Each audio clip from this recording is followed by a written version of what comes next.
अस्थायी मुख्यमंत्री वो स्थायी रूप से उस बंगले को चाह रही है, उनके तो अश्रुधारा बह रही है उसको लेकर। इतना मोह कैसा?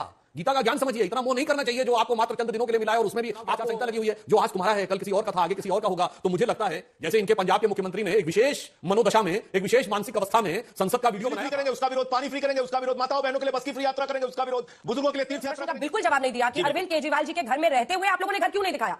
आपने उस सवाल से बिल्कुल किनारा। पार्टी की सांसद गई थी उसी घर में, आप लोगों ने उनके साथ क्या बर्ताव किया था स्वाति मालीवाल के साथ कि यदा यदा ही महिला सांसद अपॉइंटमेंट याचति तदरि केजरीवालस्य वचनद्वयम् लात भूषा नाम कमर मध्ये चक्र नाम। जय श्री राम दोस्तों, कैसे आप? आई होप सारे स्वस्थ होंगे और मस्त होंगे। तो आज की डिबेट बहुत ही मजेदार होने वाली है, क्योंकि डिबेट में आम आदमी पार्टी के संजय सिंह और बीजेपी के सुधांशु त्रिवेदी के बीच शीश महल को लेकर जबरदस्त घमासान हो गया। और इस घमासान में सुधांशु त्रिवेदी ने संजय सिंह को बुरी तरीके से पटक पटक कर धो दिया और बता दिया कि यह डिबेट है, यहाँ पर 2 का 4 नहीं चलता। क्योंकि संजय सिंह से पूछा जा रहा था कि अपने शीश महल को पहले क्यों नहीं दिखाया जो अब तुम पत्रकारों को लेकर पहुंच गए, इसको चुनावी स्टंट क्यों ना कहा जाए। तो देखते हैं कि सुधांशु त्रिवेदी ने किस तरीके से आम आदमी पार्टी के संजय सिंह को शीश महल पर घेरते हुए उसकी बखिया उधेड़ के रख दी, और वह जो झूठ का पिटारा खोलकर झूठ परोस रहा था उसकी भी सुधांशु त्रिवेदी ने एक एक कर सारे धागे खोल दिए और समझा दिया कि यहाँ पर सिनेमा हॉल की टिकट 2 की 4 बोलकर नहीं बेची जाती है, तथ्य और प्रमाणों के साथ अपनी बात रखनी पड़ती है। तो शुरू करते हैं इस डिबेट को। चालू करो बे। हम लोग दिखा रहे थे नजर लगी राजा तेरे बंगले पर, तो इस बंगले पर तो अब तक आप लोगों की नजर थी। अब आज वो लोग पहुंच गए मीडिया वालों के साथ। आप लोग कहते थे घर दिखाओ, टूरिस्ट स्पॉट बनाओ, वो कह रहे हैं कि घर दिखाओ, तो इसमें फिर परहेज क्यों?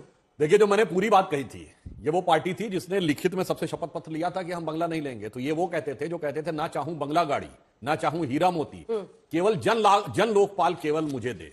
वो अब कहने लगे, उनकी नजर ऐसी बदली है कि नजर लागी राजा तोरे बंगले पर। हमारे संसदीय दल के नेता हैं आम आदमी पार्टी के संजय सिंह जी, इनकी भी नजर वहीं, सौरभ भारद्वाज जी की नजर वहीं। और मजे की बात है, समझिए, वो अस्थायी मुख्यमंत्री वो स्थायी रूप से उस बंगले को चाह रही है, उनके तो अश्रुधारा बह रही है उसको लेकर। मैं तो ये सिर्फ ये पूछना चाहता हूं कि भाई आतिशी जी, तो 1 महीने की बात है, 1 महीने के बाद तो आम आदमी पार्टी की सरकार रहने वाली नहीं है। चलो आम आदमी पार्टी का दावा मान ले तो भी अस्थायी मुख्यमंत्री नहीं रहने वाली है।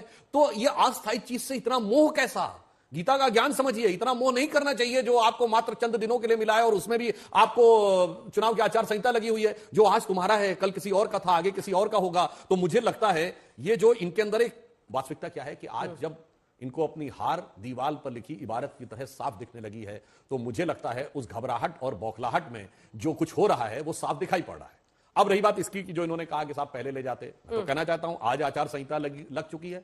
जब आचार संहिता नहीं लगी थी तो क्यों नहीं ले गए थे भाई? किसने रोका था? ले जाके दिखा देते। पीडब्ल्यूडी डिपार्टमेंट आपके ही अंडर में था। और मैं एक और बात कह दूं, आम आदमी पार्टी तो डिजिटल एरा में उभरी हुई पार्टी है, सोशल मीडिया ने बड़ा उपयोग करके उभरी हुई पार्टी है। ये क्या करते हैं, एक वीडियो बनाते अनइंटरप्टेड, जैसे इनके पंजाब के मुख्यमंत्री ने एक विशेष मनोदशा में, एक विशेष मानसिक अवस्था में संसद का वीडियो बनाया था, वैसे ही बना के अनएडिटेड सोशल मीडिया पे डाल देते। देखो भाई ये है, कहीं दिख नहीं रहा है, मगर दिखाना कुछ और है, करना कुछ और है, दिखना कुछ और है, अंदर कुछ और है, बाहर कुछ और है। बस यही आम आदमी पार्टी का वास्तविक चरित्र है, जिसे दिल्ली की विवेकपूर्ण जनता आप समझ चुकी है। संजय जी, अब आप मोर्चा संभालिए और बताइए कि आज सुबह आप लोग कर क्या रहे थे? परमिशन आपको था नहीं, सिर्फ एक आपको सियासी ड्रामा चुनावों के इर्द गिर्द करना था क्या? वरना परमिशन, और जब तक सीपीडब्ल्यूडी से आप चाबी नहीं लेंगे, आप वहां पहुंच के कितना भी हल्ला कर लीजिए, कैसे वहां पर ऐसे इजाजत दी जा सकती है? दूसरा, अब ये पूरा मामला कहां पर जाकर थमेगा? आप लोगों को पहले दिखाना चाहिए था ना सर। जब बंगले की पहले बार रिपोर्ट आई और खर्च का हुआ कि इतने करोड़ का पर्दा है, इतने करोड़ का ये है, तब सारी मीडिया बोलता रहा लगातार कि दिखा दीजिए घर। तब तो अरविंद केजरीवाल जी वहीं पर थे, तब क्यों नहीं दिखाया? देखिए अंजना जी, सबसे पहली बात तो ये कि हमारे देश के जो प्रधानमंत्री हैं आदरणीय नरेंद्र मोदी जी, उन्होंने खुद दावा किया था कि 35 साल तक उन्होंने भिक्षा मांग के अपना जीवन बिताया। 35 साल तक, कितने लंबे समय तक उन्होंने भिक्षा मांग के अपना जीवन बिताया। उसके बाद क्या कहा उन्होंने एक टीवी चैनल के इंटरव्यू में? बोले मैं तो अवतार हूं, इंसान हो ही नहीं, अवतार हूं। तो अवतार कहीं भी रह सकते हैं। इतना बड़ा राजमहल बनाने की जरूरत क्या आपको? आपने पिछले 1 साल से दिल्ली के शिक्षा पे बात करते हुए बीजेपी को सुना, दिल्ली के बिजली के ऊपर बात करते हुए सुना, पानी के ऊपर बात करते हुए सुना, माताओं बहनों की, बुजुर्गों की चिंता इनके मुंह से आपने सुनी। एक बात बता दीजिए जो इन्होंने दिल्ली के लोगों के भले के लिए की हो। हम बिजली फ्री करेंगे उसका विरोध, पानी फ्री करेंगे उसका विरोध, माताओं बहनों के लिए बस की फ्री यात्रा करेंगे उसका विरोध, बुजुर्गों के लिए तीर्थ यात्रा करेंगे उसका विरोध, सीसीटीवी कैमरा लगाएंगे उसका विरोध, हर चीज का विरोध करना है। तो एक दुष्प्रचार इन्होंने मुख्यमंत्री आवास के बारे में फैला रखा था कि भाई वहां पे सोने का टॉयलेट है, वहां पर स्विमिंग पूल है, वहां पर मिनी बार बना हुआ है। ऐसी ऐसी बातें आप कर रहे थे और किसी आचार संहिता में किसी का घर देखने पर कोई रोक नहीं लगती है। ऐसी बातें दिग्भ्रमित करने के लिए ही भारतीय जनता पार्टी बोलती है, सुधांशु जी बोल रहे हैं, कोई रोक नहीं लगती है। दूसरी बात, जब हमने कहा कि हम आपका राजमहल देख, पहले तो आपने वहां दिखाया नहीं, ना सोने का टॉयलेट दिखाया, ना स्विमिंग पूल दिखाया, ना मिनी बार दिखाया। इसका मतलब ये सारी की सारी बातें भारतीय जनता पार्टी के द्वारा झूठ फैलाई जा रही थी। जहां तक प्रधानमंत्री आवास का सवाल है, जब हम वहां पर गए कि भाई कितने 100 करोड़ की कालीन लगी हुई है, कितने 100 करोड़ का झूमर लगा हुआ है, 2700 करोड़ का तुम्हारा मकान बना हुआ है, आप उसको भी दिखाइए। 10-10 लाख की पेन हम देखना चाहते हैं। 8,400 करोड़ के जहाज में आप चलते हैं, 12-12 करोड़ की 6 गाड़ियां आपके घेरे में है। अभी हमसे कह रहे हैं कि वो पार्टी है जो कहती थी हम बंगला नहीं लेंगे। तो जिन्होंने 35 साल से भिक्षा मांगी, उन्होंने आपको बताया था कि 8,400 करोड़ की जहाज से चलेंगे, 10 लाख का सूट और 10 लाख का पेन इस्तेमाल करेंगे। उन्होंने आपको बताया था कि दिन भर में 3 बार सूट बदलेंगे, बड़े बड़े फैशन डिजाइनर को फेल कर देंगे। कहां बताया था प्रधानमंत्री जी ने? वो तो कह रहे थे हम चाय वाले हैं, बड़ा गरीबी से हम निकले हुए हैं और 35 साल तो हमने भिक्षा मांगी है। दोनों के शुरुआती कमेंट्स हो गए हैं, तो अब मुझे कुछ प्रश्न पूछने दीजिए। संजय जी, आपने मेरे उस प्रश्न का बिल्कुल जवाब नहीं दिया कि अरविंद केजरीवाल जी के घर में रहते हुए आप लोगों ने घर क्यों नहीं दिखाया। आपने उस सवाल से बिल्कुल किनारा कर लिया। आज तो सिर्फ एक चुनावी ड्रामा था ना सर, आप जब वो रह रहे थे उस वक्त घर दिखाते ना सर। एक चीज ये बताइए, उसी घर के अंदर बहुत सारे पत्रकार गए जब वो रहते थे, दुनिया भर के देश भर के तमाम राजनेता गए जब वही रहते थे, उसी घर में रहते थे।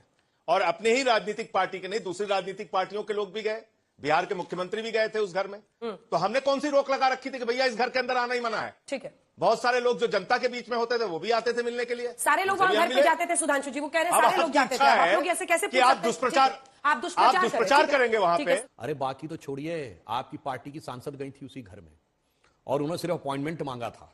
तो आप लोगों ने उनके साथ क्या बर्ताव किया था स्वाति मालीवाल के साथ कि यदा यदा ही महिला सांसद अपॉइंटमेंट याचति तदरि केजरीवालस्य वचनद्वयम् लात घूसानाम कमर मध्ये चटकनामुक भंजनम। फिर दिल्ली पुलिस ने कहा था जरा सीसीटीवी दिखा दीजिए, बड़ा अच्छा मौका था, देखो भाई वो नेता आए मिलने, लो सीसीटीवी देख लो। कहा सीसीटीवी गायब, सीसीटीवी फुटेज नहीं अवेलेबल है। अरे कितना बढ़िया मौका था आपके पास लीगली दिखाने का कि लो भाई आज हम सीसीटीवी दिखाई दे रहे हैं, मगर आप उससे चूक गए। अब मैं दोनों बातें बताना चाहता हूं कि जो आपने बात कही, मैंने संजय जी ये नहीं कहा कि आचार संहिता लगने की वजह से, आचार संहिता से पहले टोटल कंट्रोल आपका था। आचार संहिता के बाद सरकार के ऊपर बहुत से रिस्ट्रिक्शन लग जाते हैं, मंत्री अपनी बहुत सी ताकतें होती हैं जिनका इस्तेमाल नहीं कर सकते, इसलिए मन में संदेह पैदा होता है कि आचार संहिता का दिन आपने क्यों चुना। और दूसरी बात हम आपसे यह कहना चाहते हैं कि आप लोग जिस प्रकार का प्रचार दुष्प्रचार अन्य बात कहते हैं, तो प्रधानमंत्री जी का जो 10 लाख का सूट था ना, वो जानते हैं 3.5 करोड़ में नीलाम हुआ और वो 3.5 करोड़ रुपए गरीब बच्चियों के शिक्षा के लिए दिए गए। मैं पूछना चाहता हूं पूर्व में आपके साथ के कांग्रेस के कितने प्रधानमंत्रियों ने अपनी कितनी कितनी चीजों को वो किया गया है। इसलिए हमें बताना चाहते हैं कि ईमानदारी के साथ आपको आकर यह बात करनी चाहिए इंस्टेड ऑफ कि आप लोग आकर केवल एक प्रकार का प्रपंच फैलाएं। सुधांशु जी, लेकिन सच पता कैसे चलेगा? आप लोगों ने एक 3D मॉडल निकाला वीरेंद्र सचदेवा ने, उसमें पीछे स्विमिंग पूल दिख रहा है, ये लोग कह रहे हैं स्विमिंग पूल नहीं है, बार कह रहे हैं मिनी बार लगभग 6-6.5 लाख का, वो है नहीं, वो उनका दावा है कि है नहीं। तो दिखा दीजिए ना घर, क्यों उसको पर्दे में क्यों रखना है फिर? बता रहा हूं, अब चूंकि वह जांच की परिधि में आ गया है और वो चीजें जांच के अंदर हो रही हैं, तो मानी हुई बात है, अब तो जांच एजेंसी की जांच के बाद सारी बातें सामने आएंगी। मैं तो सिर्फ ये कहना चाह रहा हूं कि अगर इनके मन में यह बात थी तो इन्हें बिल्कुल पहले साफ साफ दिखा देना चाहिए था, मगर क्या बताएं, इनकी जानते हकीकत क्या है इसमें, तो कोई चलिए कोई बात नहीं। आप कह रहे सोने के टॉयलेट की बात किसी ने नहीं कही थी, 15 लाख के टॉयलेट की बात कही गई थी, खैर छोड़िए उस विषय को। मगर मैं सिर्फ इतना कहना चाहता हूं साहब, ये 10 रुपए का रेनॉल्ट का पेन लगाते थे और ऐसी शर्ट पहनते थे लगता जैसे हंडिया के अंदर से निकाली गई हो, और उसके बाद आप ये तो डिनाई नहीं कर पा रहे हैं कि 45 करोड़ रुपए के बिल्स पेमेंट हुए हैं, और कितनी बेहतरीन और कितनी बुद्धि लगा के बिल पेमेंट हुए हैं कि दिल्ली का फाइनेंशियल सर्विसेज रूल 2019 ये कहता है कि 10 करोड़ रुपए से ऊपर का कोई भी बिल होगा तो वो कैबिनेट में जाएगा, यानी एलजी के संज्ञान में आ जाएगा। तो सारे बिल 9 करोड़ 22 लाख, 9 करोड़ 34 लाख, 9 करोड़ 54 लाख, और एक बिल तो ऐसा जो 9 करोड़ 99 लाख रुपए का है। तो गजब की बुद्धि लगाई है, ये कहना पड़ेगा, बहुत पढ़े लिखे मुख्यमंत्री हैं, तो उन्होंने बिल्कुल भ्रष्टाचार करने में, अपनी चीज को बचाने में कोई कोर कसर नहीं छोड़ के रखी थी। और मैं एक और बात कहूं, जो हमारे मित्र संजय जी ने कहा कि दिल्ली के मुद्दे की बात नहीं करते, तो अब मुद्दा ही बताता हूं।